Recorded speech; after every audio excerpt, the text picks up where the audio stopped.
Thank you so much for being here. This is an extremely exciting day for all of us, and I think the field everywhere, to see such an extraordinary group of people gathered to talk specifically about the issue of reentry, and to have such an extraordinary group of leaders from across the country at the highest levels of government talking to us today. The Justice Center is the crime policy arm of the Council of State Governments. The Council of State Governments is a membership association that serves all the governors and the legislators and the judges across the country. We're nonpartisan, nonprofit. We're fueled by data and what the field agrees would actually increase public safety and strengthen communities. We have a number of projects that we work on, ranging from people with mental illness in the criminal justice system to the issue of justice reinvestment, and also topics like school discipline and the increasing numbers of kids who are suspended and expelled and what happens to them after they are removed from school. But the topic that brings us here today is the topic of reentry. We run the National Reentry Resource Center, which is the go-to place that Congress has set up, that the Department of Justice has set up, to assist you, the field, in accomplishing your goals in order to reduce recidivism, improve outcomes for people released from prison, assist victims, and help the communities to which people are returning.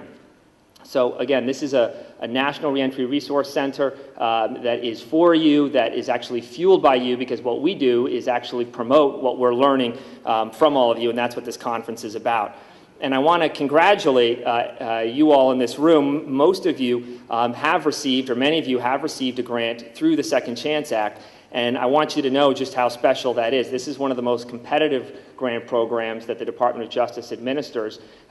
Nearly 9 out of 10 people who apply don't get a grant. So the fact that you did get a grant really speaks volumes about just how highly national experts think of what you're doing and its particular promise. I think now, with this being the third conference that we've had, one can think that we're sort of in a groove now with reentry, that this is an annual thing that happens, and you know, we're all very focused on reducing recidivism and doing better and getting better outcomes for people released from prison. But I do think it's important to stop and pause and just remember how much things have changed in just the past 15 years. Think about 15 years ago, if you told your colleagues in government and in the community you were headed to Washington, D.C. for a conference on reentry.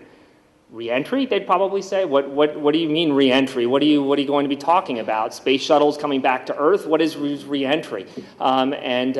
You think about the contrast in that today. When you say, I'm going to Washington for a reentry conference, many people would probably say, oh, you mean the thing the governor was just talking about the other day? You mean what the mayor's new initiative is in terms of improving outcomes for people released from prison? Think about what a dramatic change that is in terms of how we think about things. So I think this is truly a transformation that the field has gone through, and I think that nothing better demonstrates that how much the field has changed than the conference that you are witnessing today and that you're a part of. First is just the sheer firepower on the panel that you're seeing for this opening session.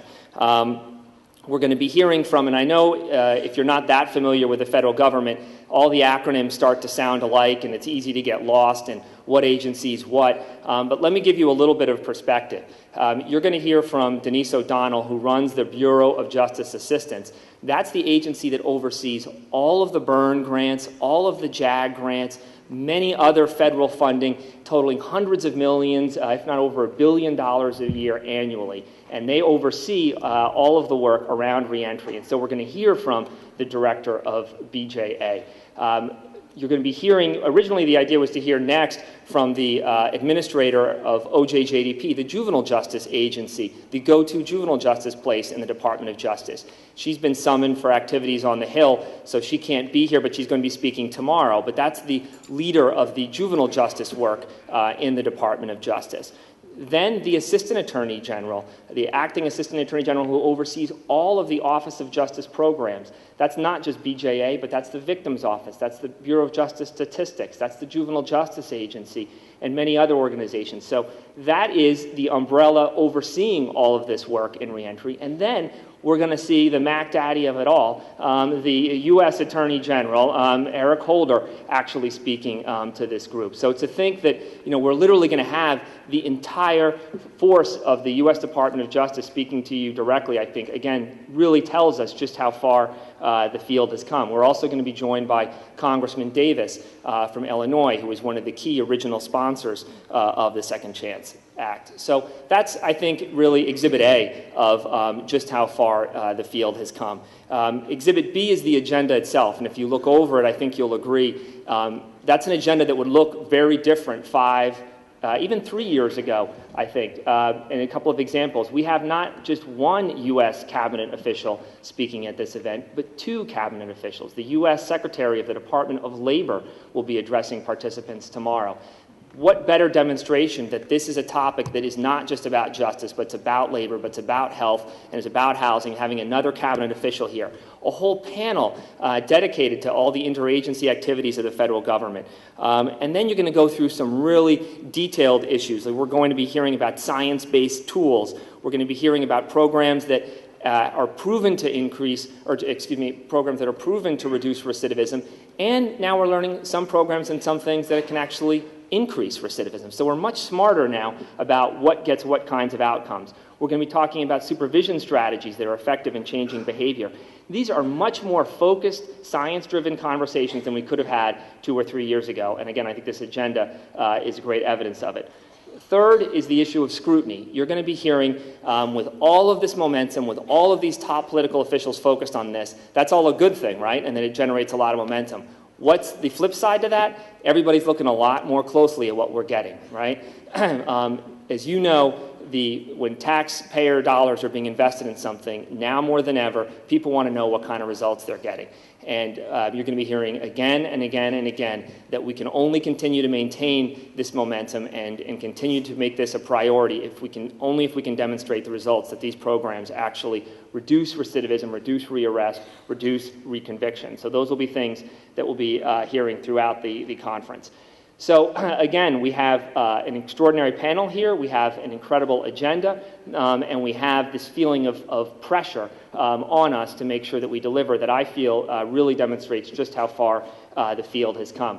How do I think, or why do we think that we're actually going to come through this stronger than ever? It's because of you in this room. This is the largest gathering we've ever had on this topic. We know lots about the different kinds of programs that you're running, and frankly, we think of them as very inspiring, and we think the field can learn a lot from you. So we believe that we're actually going to be achieving great things in this country on this topic and really maximizing the kind of investment that's being placed on us because of you.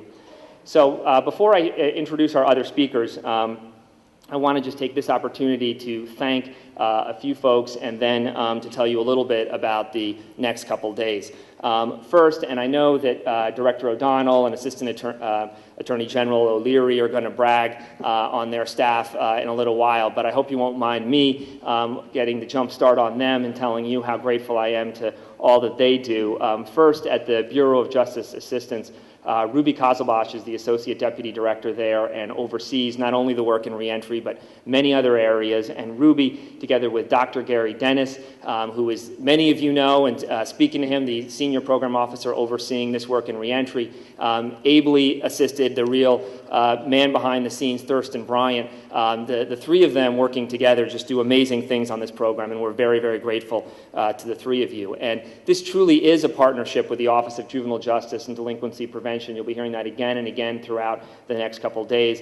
Tom Murphy and Jen Ye have been fantastic over there. And then, of course, this all needs to be stitched together, not only across OJP, but with Justice Maine and with all these other cabinet agencies. It really is a huge federal government, and yet they make it seem very small and integrated. And to Amy Solomon and Marlene Beckman, thank you so much for all that you all have done to integrate this field in a way that we think leads by example to states and local governments across the country.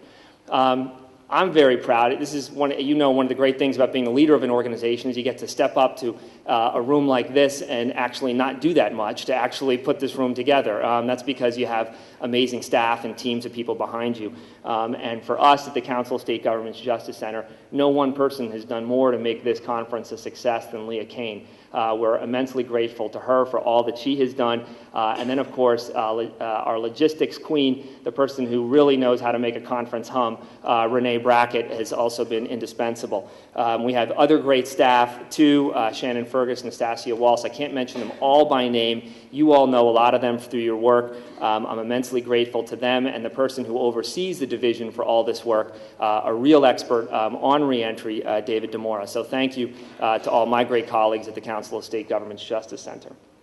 So lastly, in terms of logistics, there are plenary sessions where we're going to be in a very big room like this talking at you about some issues that we think everybody should hear about together with some very high-level speakers. But there are also more small group sessions. We believe that the true value in these conferences is to get people together and to have face-to-face conversations, and those will be happening in the workshops in the afternoon. I wasn't just joking before, I was gravely serious that we will not be providing food at this event, but we do want to make sure that you eat. So there will be a lunch break that occurs after the small group session. We have arranged at the Stone's Throw restaurant right here in the hotel to be able to serve you food, which you can then pay for, and you can be reimbursed at through the, it's consistent with the federal per diem rate. There's also a number of restaurants right in the area. Congressman Davis, thank you so much for joining us. So that's in terms of lunch. The other thing that's extremely important to us are the evaluations. Those are in your packets. I cannot overstate just how much we use those to guide how we plan these events and try to improve upon them the next year. So please make sure that you fill those out during the course of the event. So those are my opening remarks just to kick the panel off. Again, I've got the huge pleasure of emceeing this and introducing the various speakers. Our first speaker is going to be the director of BJA, Denise O'Donnell. And again, I mentioned just what a huge and important agency BJA is. For us, we couldn't be happier and more thrilled that it's Denise O'Donnell who's overseeing it. She gets it as a law enforcement person. She used to be the U.S. Attorney in Western New York. And then after that, she also gets it as a state government official overseeing a huge agency in its own right, the entire criminal justice apparatus of New York State, where she was a grantee. So she understands what it's like to be in your shoes. And now she directs BJA. And every day we see evidence of Director O'Donnell understanding what it's like to be in your shoes and runs BJA that way. And we're immensely grateful to the way she's approaching this work in reentry. And so with that, I'm going to introduce Director O'Donnell, and then we'll be back up to introduce Congressman Davis after Director O'Donnell. Thank you.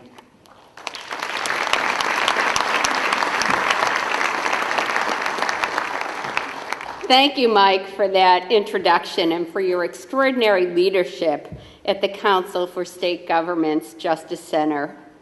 On behalf of the Bureau of Justice Assistance, I want to welcome each of you to the 3rd Annual Second Chance Act Conference. The conference theme this year, Second Chance and Safer Communities, reminds us that our primary goal in criminal justice is protecting public safety. If there is one unified message we want to leave with you during this conference, it is this: evidence-based reentry programs are the cornerstone to any effective strategy to make our communities safer. As you heard from Mike's introduction, I spent many years as a federal prosecutor and as a United States attorney. During that time, I worked with communities in an effort to stem the crime and violence in our neighborhoods. It did not take long to learn that we cannot make our communities safer simply by arresting and prosecuting those who break the law. We need to confront the problem of the revolving door in our criminal justice system.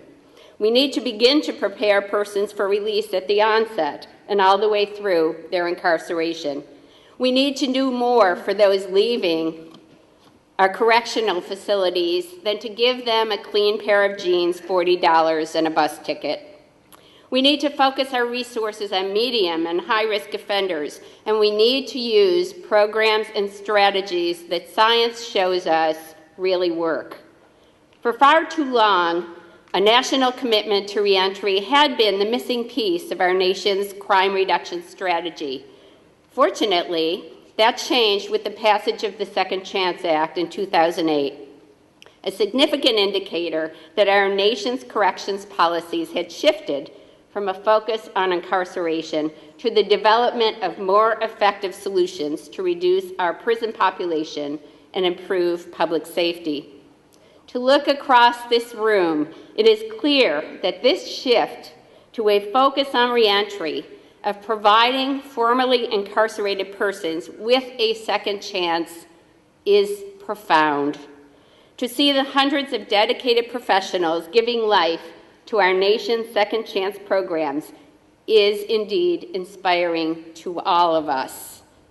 And if there is a critical message for all of you to take away from this conference, it is that our efforts together are really making a big difference.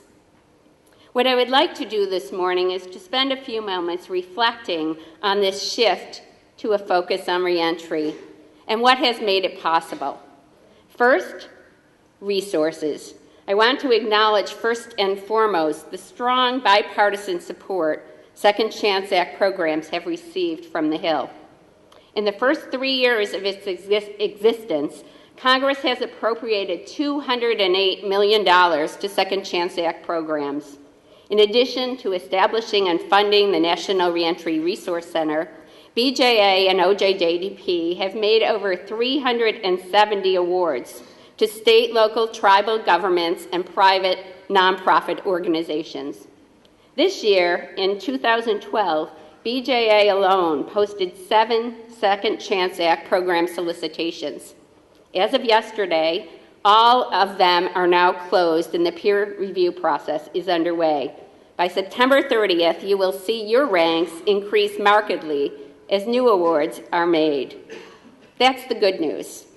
And while the country has benefited greatly from the funding appropriated for the Second Chance Act, no one knows better than those of you in this room that the need for resources is far greater than can be met with current grant dollars. While we have made over 370 awards under the Second Chance Act, we are able to fund only 12% of the 3,200 applications we received, reflecting the continuing great need in the field for additional resources to support evidence-based reentry programs. We have to continue to look for ways to leverage our funding through public-private partnerships, performance-based financing, and other means. We at BJA remain focused on ways to enhance the effectiveness of Second Chance Act grant dollars, to ensure that they provide the most comprehensive services to help men, women, and youth re-enter the community after reincarceration.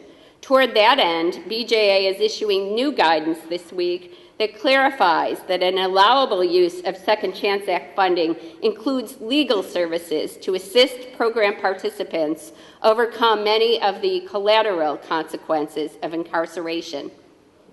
In addition, because resources are so limited, we all bear the responsibility to use the incredibly rich tools that are made available to practitioners, of which you will hear much during this conference, to make sure that every dollar invested in reentry is invested wisely in promising and evidence-based programs. The second factor that, in my estimation, has fundamentally affected national reentry policy is the focus on reentry research and on developing tools to translate and communicate the importance of that research to practice for those of you working in reentry programs all across the country. I want to take a few moments to share ways that BJA and our partners are doing that. One of the greatest resources in partnership with the Council and state governments is the National Reentry Resource Center that Mike Thompson mentioned briefly. The work of the center is guided by partners representing nearly 100 leading nonprofit organizations and service providers in the reentry field. The Resource Center provides a host of resources, including expert training and technical assistance to Second Chance Act grantees, and a user-friendly website that is a tremendous resource to the reentry field as a whole. a major new tool that will be available beginning this week to immediately assist you in identifying evidence-based programs and practices in reentry is the What Works in Reentry Clearinghouse. Staff from the Urban Institute have poured through more than 1,000 publications and distilled for you the reliable, relevant, and key takeaways from research and evaluation on reentry. The Reentry Clearinghouse, which is available on the Resource Center website, serves as a one-stop for practitioners to identify effective programs and practices in reentry. You'll get a demo of the What Works Clearinghouse on Thursday. Another important project that has come of the Second Chance Act is the partnership BJA has created with the National Institute of Justice to conduct a gold standard random controlled trial evaluation of our Second Chance Act reentry demonstration projects. Currently, 7 projects are in the evaluation process, and we anticipate adding an additional 8 sites this year for a total cohort of 15. While results of the evaluation effort are at least 2 years away, we are hopeful that it will demonstrate the significant program impact of using evidence-based practices to guide our reentry efforts. Additional research partnerships are underway between NIJ and BJA on reentry courts, the Hawaii HOPE program, and the Second Chance Act demonstration field experiment to identify effective parole supervision models.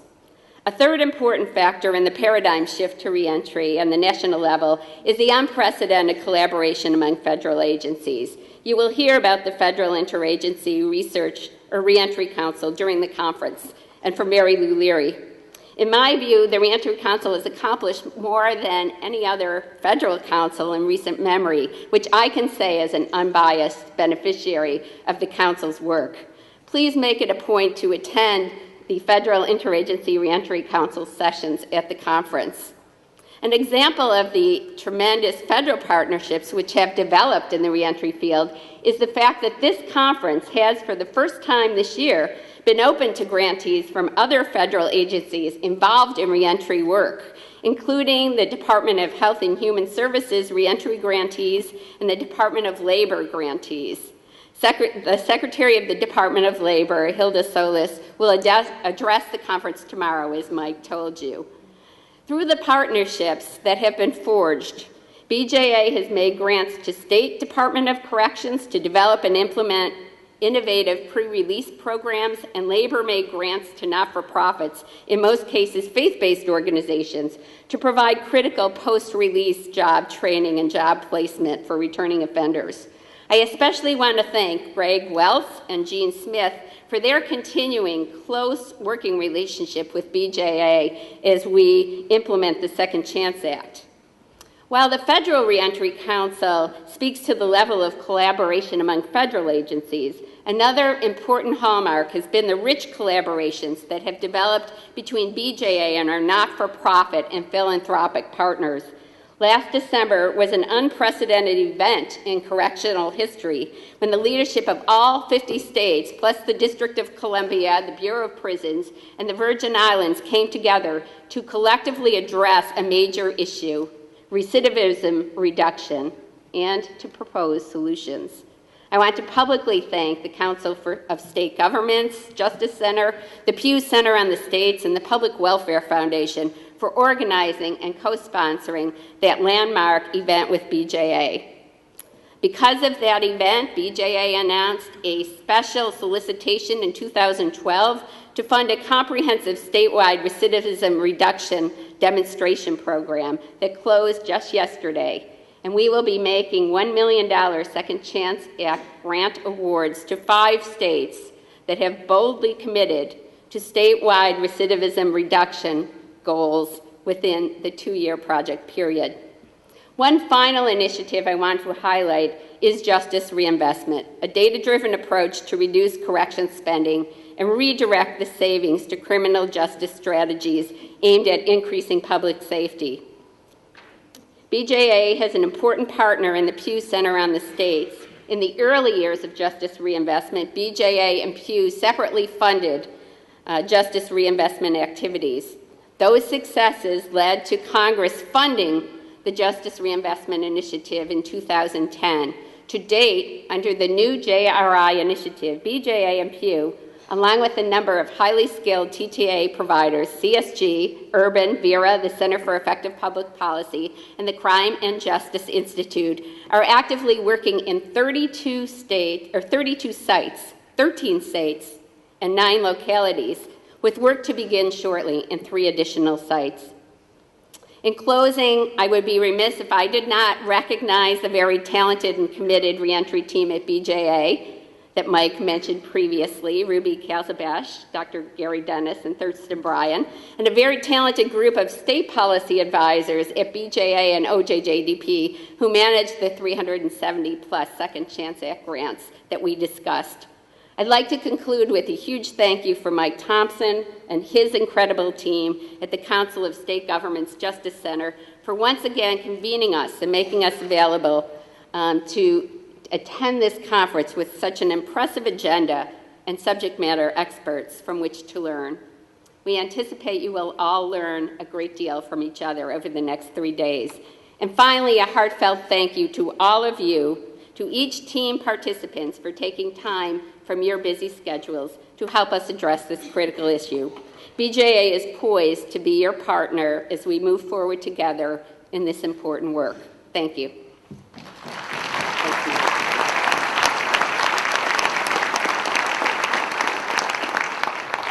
Thank you very much, Director O'Donnell. I now have the privilege of introducing our next speaker, Congressman Danny Davis from the 7th Congressional District in Illinois. I think it's safe to say that were it not for Congressman Davis's efforts first to work across the aisle and get the Second Chance Act enacted in the first place, and then subsequently through some very difficult budget years to make sure that this program is actually funded, we would not be here today. We are immensely grateful to you, Congressman, and I know many of you have your favorite videos on YouTube. For us reentry wonks, one of my favorite YouTube videos is of Congressman Davis at the State of the Union this is going back to when President Bush delivered the State of the Union, and as he was making his way down the aisle, if you put the cursor at some point between, I think it's like 35 minutes and 37 minutes, you can see Congressman Davis leaning across the aisle, and the 2 words that he's yelling to President Bush is, second chance, pass the Second Chance Act. And I just think it speaks volumes to how hard he fought for this work.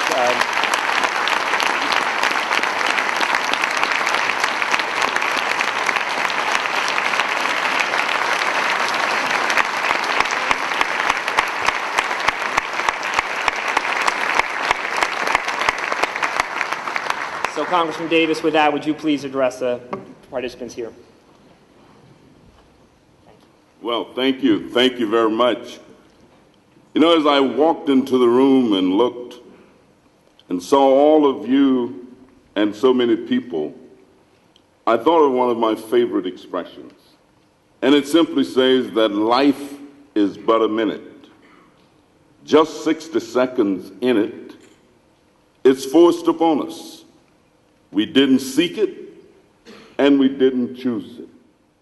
As a matter of fact, we couldn't refuse it.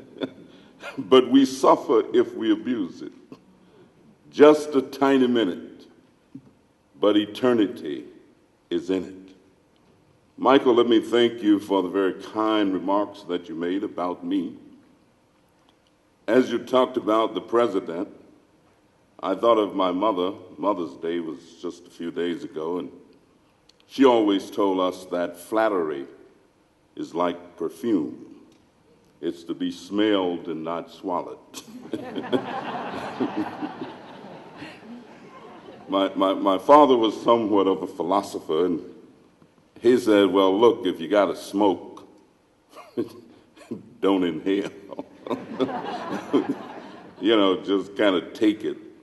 But I really thank you, and I thank all of us who are here for the courage, dedication, and determination that you have engaged in and engage in every day to try and make reality out of those things that we hope for, that we dream about, that we believe in and know are to come.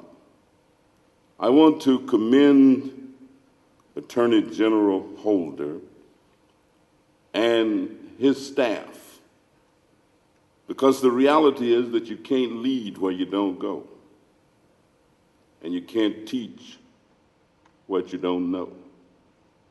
You can't espouse causes effectively unless you believe in them. I believe that all things are possible if you believe. And as complex as things are in our society, as difficult as it is to bring about change, as many contradictions as we have to deal with every day of our lives, we are still inching forward. We are filled with contradictions as a nation. We talk peace, but often wage war. We talk love, but often practice hate. We are essentially a Christian nation, although there are other religions. But at the base of Christianity is something called redemption. You know, we sing a song where I go to church occasionally. If you don't believe that I've been redeemed, just follow me down to Jordan Stream. And yet, redemption for the 65 million more individuals in this country who have offended and been out of compliance, it is a real struggle to get them back in. It is a struggle for them to find employment, to get a job, to access public resources, to be able to use the ingenuity and creativity, and for society to accept them back into a normal way of life. So yes, I do thank and appreciate all of you. In the last 20 years, there has been a significant increase in the number of Americans who've had contact with the criminal justice system. And along with that, a major increase in the number of people with criminal records in the working age population. In 1991, only 1.8% of the adult population had served time in prison. In 10 years' time, the percentage rose to 2.7%, 1 in 37 adults. By the end of 2007, 3.2% of all adults in the United States, 1 in every 31, were under some form of correctional control involving probation, parole, prison, or jail. The Department of Justice's Bureau of Justice Statistics has concluded that if incarceration rates do not decrease, approximately 6.6% of all persons born in the United States in 2001 will serve time in state or federal prison during their lifetimes. And although we have a focus on second chance, there is a reality that we must do more to provide a first chance for individuals so that they don't grow up needing a second chance. One philosopher that I read about used to say that insanity is doing the same things over and over and over again and looking for some different results. I think maybe Einstein may have said that.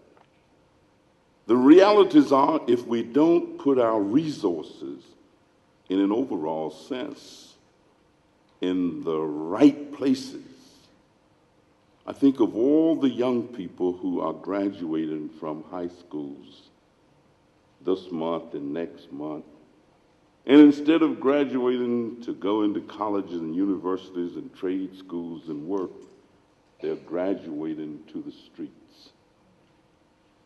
And many of them are going to become that generation of individuals who will need a second chance, where if we were putting more resources into their development at the early stages, if we were making sure that children learned how to read, write, and do arithmetic when they were 3, 4, and 5, and 6 years old, I guarantee you that many of those individuals would not end up at Leavenworth or at TAMS or in the correction centers in many of our states throughout the nation.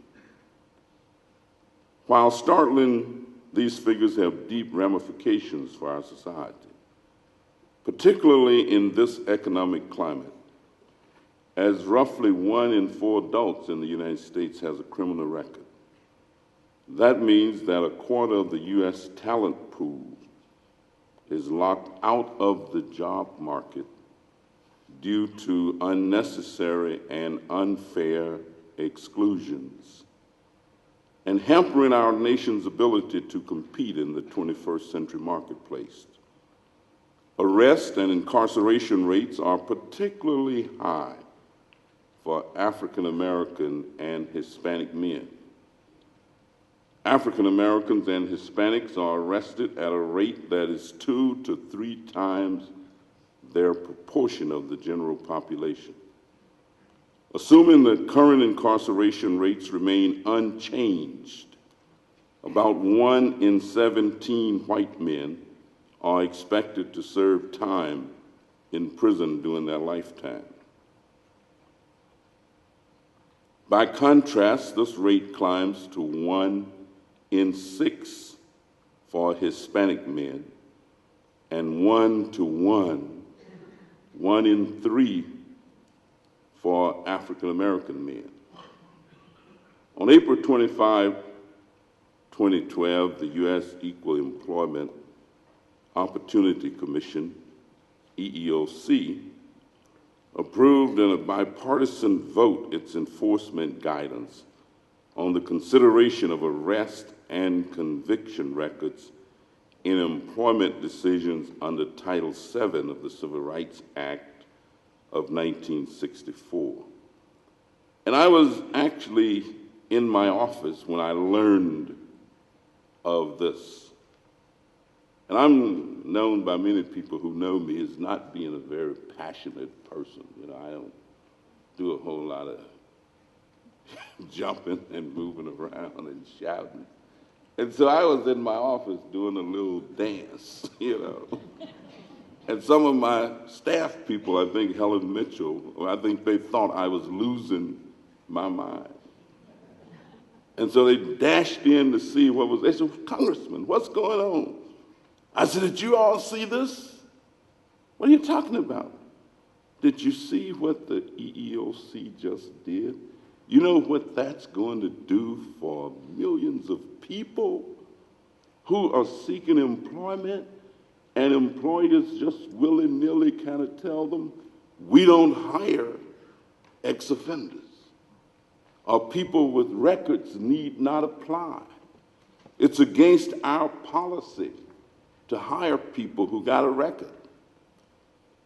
I mean, that is a monumental decision, I think, for reentry that they just made last month. And I think we all should applaud the EEOC for the decisions that they made. Because now employers are being instructed that they should look more carefully at individuals' records. and not necessarily just have a blanket. Can you imagine 65 million people in our country? I mean, just think about it. If we've got 750, 800,000 people coming out of jail and prison every year, just add that up.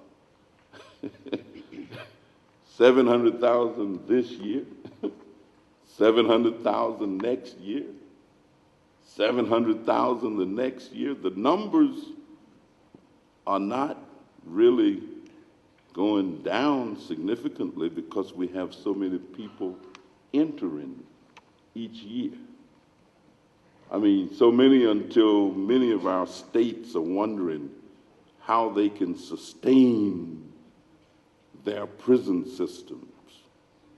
Some of them have gone to saying, look, we just got to let some of these people out so that we've got room for those who are coming. And that means that we have to reinforce our efforts. But when I read this information, I remembered Sam Cooke when he did this song that said, I was born by the river in a little tent.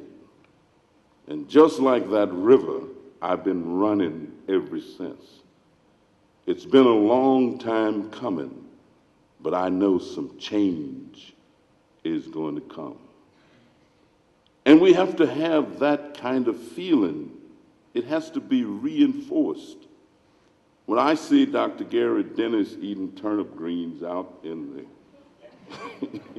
soul restaurants on the west side of Chicago, talking about what his experiences may have been in Kentucky some time ago. And I know that he needs that kind of reinforcement, that he needs that kind of feeling that the work is not going to be in vain. When I think of people like Rob Portman when he was in the House, a Republican who is now being considered as the vice presidential candidate for the Republican Party as he moved over to the Senate, and was one of the early people who signed on and helped make sure that there was some balance to the effort. And so when I think of people who would venture to go out on the limb, dangling, it means that they have the courage of their conviction. It means that they're not the kind of fair weather people who would say, yeah, it's a good idea, but count me out right now, come back. As society changes its position, I've run into so many people who say, this is good stuff that they are trying to do. And of course, it's not politically practical for me. Just know I'm behind you. I'm behind you. As far behind as I can get. But carry on. I mean, my little message this morning really is about change. That change only comes when there is a recognition that change is not only possible, but it also becomes probable. But we have to make some tough choices. We have to make serious decisions. And I love America. Honest to goodness, I do. It's the greatest nation I know anything about on the face of the earth. And every time I go out of the country and come back and get to O'Hara, if I come back to Chicago, I feel like kissing the ground, saying how good it is to be home again, how good it is to be where there is hope and where there is possibility, how good it is that we've made some progress, but we have to keep moving. People say, we got the second chance to act past. I say, yeah, but my mother used to tell us that you can never get too carried away with what you've already done. Because if you do, you will never realize how much you can really do. We've made progress, and we are making progress. But we have to help our general population. Some of us put a lot of faith in politicians and people who are decision makers. But it's been my experience over the years that politicians are not necessarily leaders all the time. That the good politicians kind of listen a great deal. And they listen to what people are saying. They listen to where people are going. They try and understand what people are willing to submit to, and then they jump in front of them and say, come on, y'all. say, let's go. I mean, let's do this thing. But they don't necessarily want to be out there by themselves. They want to be where they think the people are. And so we have to help convince our neighbors. We have to help convince our friends. We even have to help convince our families. I know people who have businesses, and they have family members in need of jobs, but they don't hire them. They don't hire them. I know organizations that run reentry programs. And I will ask them, how many ex-offenders do you have on your staff? And they'll get real quiet. They'll get real. I'm visiting a program. They're telling me all the great stuff they're doing. Let me tell you, a job, a J-O-B, is the best program that people could possibly have. I never will forget holding a hearing when I was chairman of the committee of the federal workforce, we called it at that time. And I asked the director of the Office of Personnel to come and testify. And I asked her, I said, well, how long have you been involved in personnel work with the government, federal government? She says 38 years. I said, well, how many people with criminal records, people that we call ex-offenders, have you known to be hired? She said, well, I wouldn't probably know them. I probably would not have come in contact. And I'm thinking to myself, no, you wouldn't, because it ain't none. So I said, well, just how many have you? She said, well, I just don't know of any. And I'm saying that the federal government got to step up to the plate a little bit more. The federal government's got to step up to the plate and demonstrate. Many people have records that are virtually nothing. I mean, they are things, but they got a record. One of the reasons when I got involved in this business that I started to do reentry is that I knew how hard it would be to deal with things like sentencing guidelines, or deal with these ones, striking you out. Can you imagine what a person who's intelligent feels like if he or she have no money in every public program that there is, somebody tells them you can't qualify. You can't live in public housing. You can't live in public housing. But, you know, we are a country that provides opportunity. Well, no point in trying to bring coal to Newcastle. I'm telling you what you already know, because you are the leaders in this effort. Money is tight. You watch how politics go. There were times when there wasn't a dime in the Senate appropriations. They had zeroed the whole thing out. It was gone.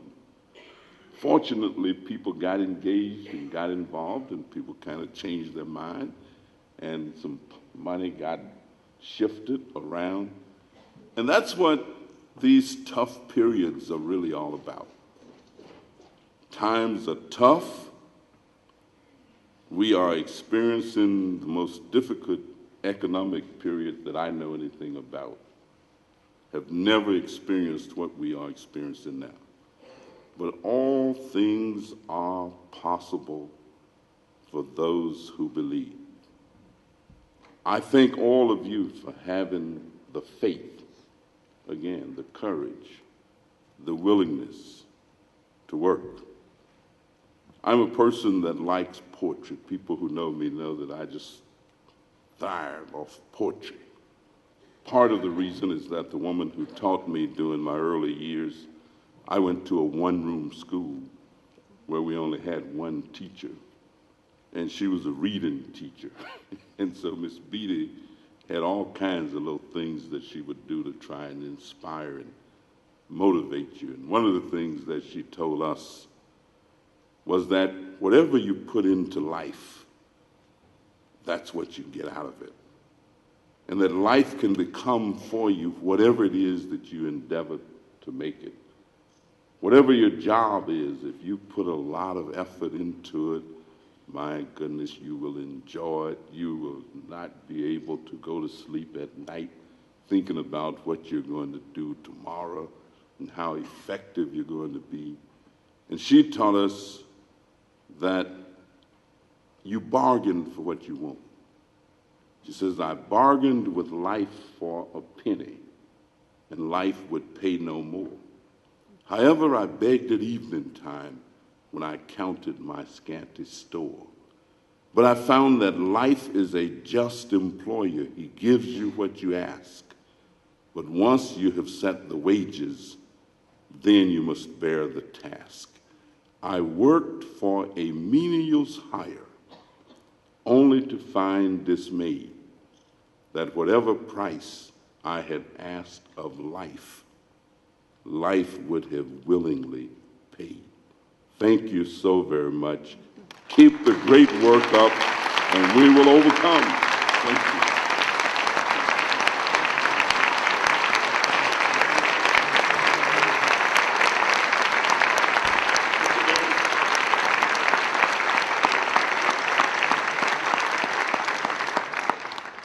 Thank you. Thank you, Mr. Davis. Thank you very, very much, Congressman.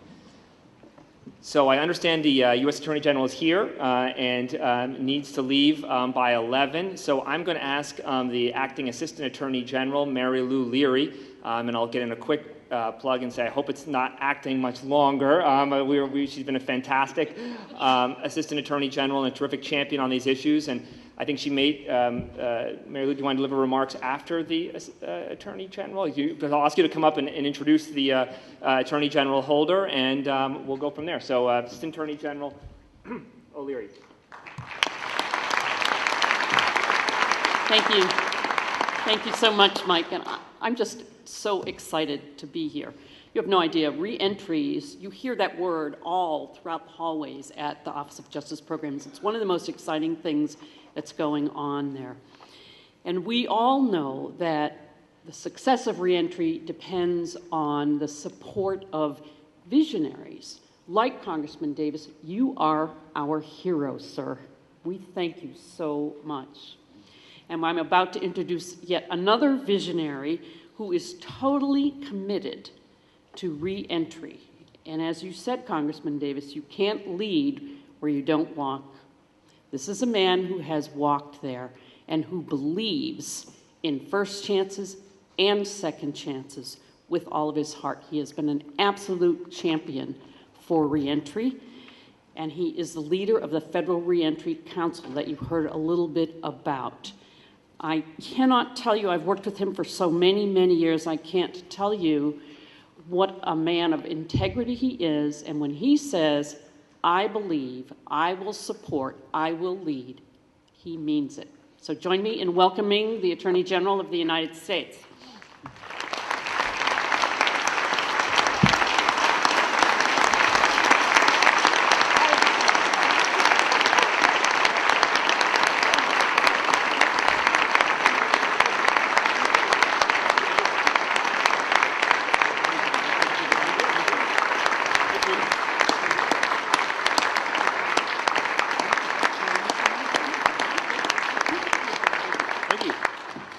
Well, good morning. Well, come on, folks. Good morning. Good morning. All right. It's a pleasure to be here. Mary Lou and I actually have worked together for 50 years. Boy, it was people were not laughing at that. Hey, come on, folks. How old do you think I am? It is a great pleasure to be here. I want to thank you, Mary Lou, for your kind words, for your outstanding leadership of the Office of Justice Programs, and for your commitment to building a stronger, smarter, and more effective criminal justice system.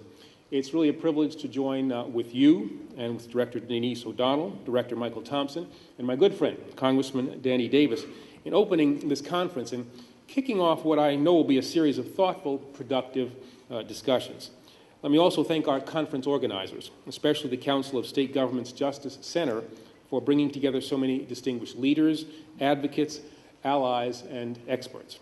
Now, whether you're a parole officer or a treatment provider, whether you conduct research or develop job placements, you know that prisoner reentry is one of the most complex criminal justice issues of the 21st century. And I'm grateful to each of you for the sacrifices that you've made to participate this week and for all that you do each day to promote community safety as well as promoting community healing. Now, all across the country, your work is changing lives, literally. It is strengthening families, and it is helping to ensure that people who want to improve our society as well as their own circumstances have the chance and the support they need to grow, to learn, and ultimately to contribute. This week, we have a unique and I think really critically important opportunity to take this work to the next level and to identify and to advance some of the nation's most effective public safety and prisoner reentry strategies. Now, as chair of the Federal Interagency Reentry Council, I share your commitment to making the progress that we need and that the American people deserve. I'm dedicated to building on the momentum that many of you have helped to create and that the Council is driving forward. And I recognize that these efforts, quite simply, could not be more urgent. Today, more than 2 million people across the country and more than 1 in 100 American adults currently are behind bars. At some point, 95% of these prisoners will be released. Each year, approximately 700,000 people transition out of state and federal prisons, and millions more cycle through local jails. Now, once those who commit crimes pay their societal debt, we expect that they will reenter our communities, ready to assume a productive role, that they will remain crime-free, that they will remain sober, and that they will get jobs. But as many of you have seen firsthand, these expectations are not always met, and for a variety of reasons, reentry is not always an easy path. For example, while we know that stable employment is one of the keys to successful reintegration, it also poses one of the greatest challenges. Many employers are not eager to hire formerly incarcerated people, and in today's economic climate, these individuals often find themselves at the back of the line. A recent report by the Pew Charitable Trust found that past incarceration reduced subsequent wages by more than 10%, cut annual employment by more than 2 months, and reduced yearly earnings by about 40%. Now, if having a job is central to successful reentry, then it's no wonder that 2/3 of all released prisoners will be rearrested within 3 years. But those who commit crimes aren't the only ones who suffer. In this country, 1 in 28 children has a parent who is behind bars. Studies show that these kids often struggle with anxiety, with depression, with learning problems, and with aggression, undermining their own chances to succeed. In many cases, maintaining family relationships during incarceration can improve the lives of these children and reduce recidivism rates later on. Now, there's a theme here. Maintaining family connections and developing job skills during incarceration can improve public safety, reduce recidivism, and have lasting positive effects. And as many of you have pointed out to leaders across and beyond government, and it is time that we started to think about reentry in this context. And it is critical that we turn to sound science and evidence-supported strategies to guide our work. Now, that's what this conference this week is really all about. And that's why, for today's Department of Justice, our commitment to being smart as well as tough on crime extends to our reentry efforts. This is reflected in our work with state, local, tribal, and international partners to develop comprehensive, evidence-based strategies tailored to meet specific community needs. It's also evident in our budget allocations and investments. Now, I'm proud to report that last year, through the Department's Office of Justice Programs, we awarded more than $80 million under the banner of the Second Chance Act to support more than 120 government agencies and nonprofit organizations. Today, these grants are helping to support a wide range of reentry activities, including employment assistance, substance abuse treatment, housing, family programming, mentoring, and other services, all of which can help to reduce recidivism. And I believe it's worth noting that each of the grantees represented here today was selected from among more than 1,000 applications, a level of interest that even a decade ago would have been unthinkable. In recent years, we have seen a nationwide transformation in attitudes towards reentry and a sharp increase in the number of programs focused on prisoner reintegration. Today, in every corner of our country, coalitions of government organizations and community groups are working together to improve reentry outcomes. Our correctional systems now consider reentry planning to be a part of their core functions, and agencies that tackle housing, health, labor, and other issues have begun to see effective reentry as part of their larger mission. Now, this evolution mirrors a really fundamental shift in our criminal justice and in our social services systems. And to put it simply, reentry has moved from the margins to the mainstream, and many of you have been a part of this very important and needed progress. Yet despite all that we have learned, despite the many lessons that we have successfully applied, and despite the encouraging fact that our most recent studies show increases in parole success rates and the first reduction in incarceration rates in nearly 40 decades, we have more to do, and we still have much further to go. Today, I want to assure each of you that for me, for President Obama, for leaders across this administration, and for my colleagues at every level of the United States Department of Justice, effective reentry is and will remain a top priority. I also want you to know that the department is determined to build on the record of achievement that we've established in recent years, not only through unprecedented levels of grant funding, but also through the landmark initiatives that have been mentioned earlier this morning, from establishing the Federal Interagency Reentry Council and fostering renewed engagement with strong allies across the federal government, to reinforcing our partnership with the American Bar Association, extending our outreach to state attorneys general's offices nationwide, sharing best practices on crimesolutions.gov, and this week, launching the What Works in Reentry Clearinghouse. We're taking on the issue like never before, and we're seeing, I think, promising positive results. For example, in the state of Ohio, legislators, judges, prosecutors, and criminal justice professionals have come together, crossing city, county, and even in this day and age, crossing party lines to complete a thorough evaluation of laws and policies that impact collateral consequences of a felony conviction. Now, last spring, I asked the Attorney General of each state to undertake a similar review and to determine whether certain statutes that impose collateral consequences without increasing public safety should be eliminated.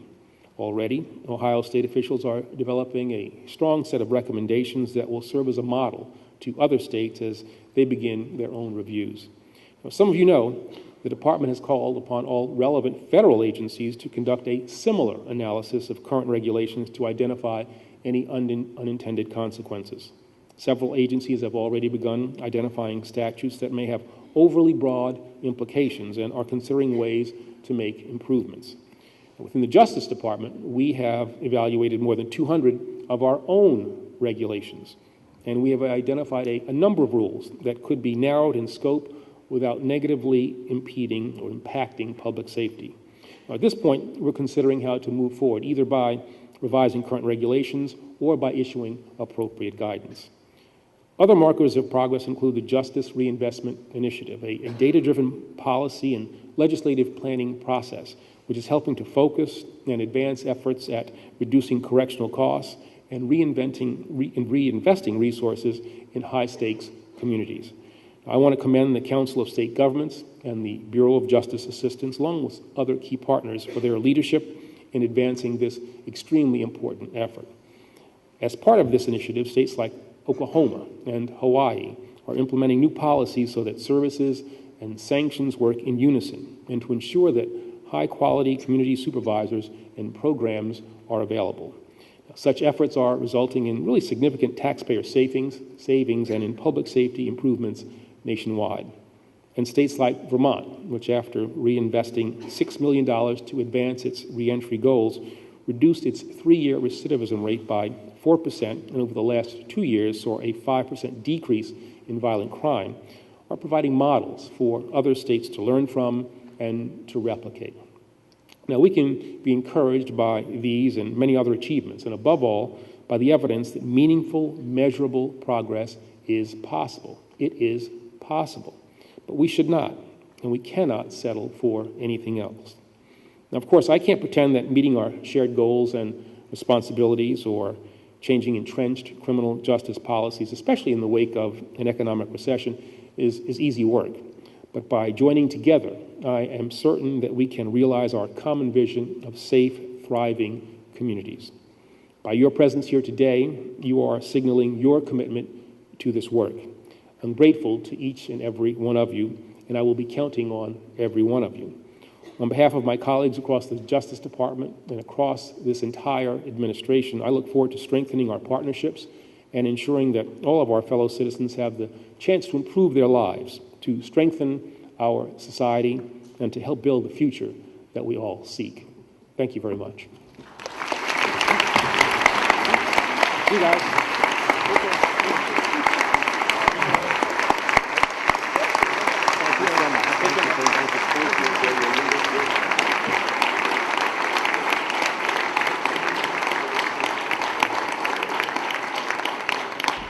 Please join me again in thanking the United States Attorney General.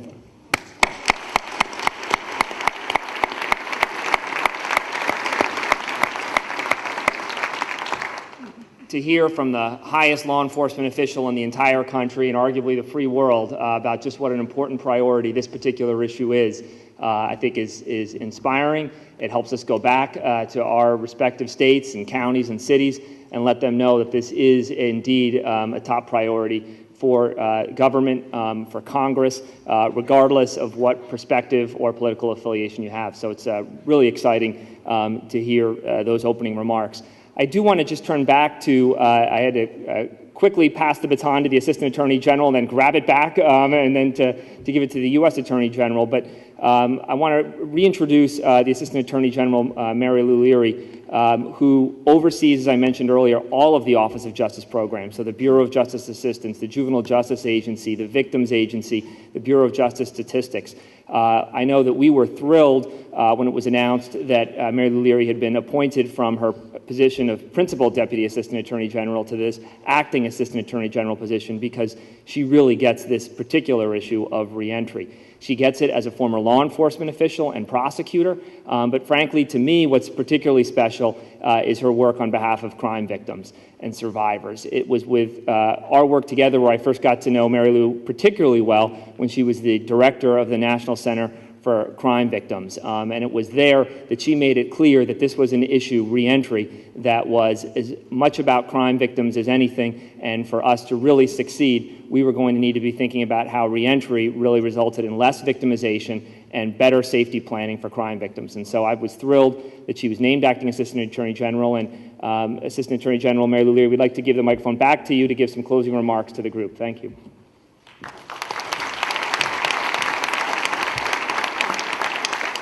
Thank you, Mike. I have a couple things to say. First of all, I want to thank the Council of State Governments and all of the staff at OJP who are so dedicated to this issue of reentry. And thank you particularly for bringing us all here together, because we have a lot to learn from each other. And then I have to say, I was really inspired by Congressman Davis's words this morning.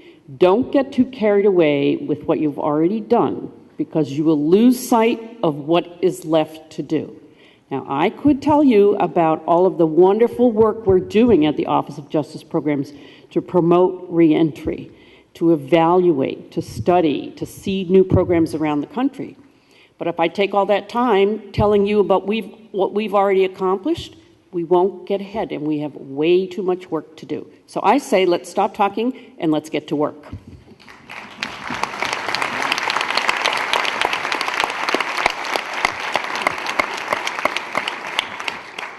Wow, how did you manage to get us right off at 11 o'clock again? That was amazing. With that, we'll conclude this panel and head into our small breakouts. You have instructions about lunch, and then we'll see you back in the big room for the afternoon plenary. Thank you very much.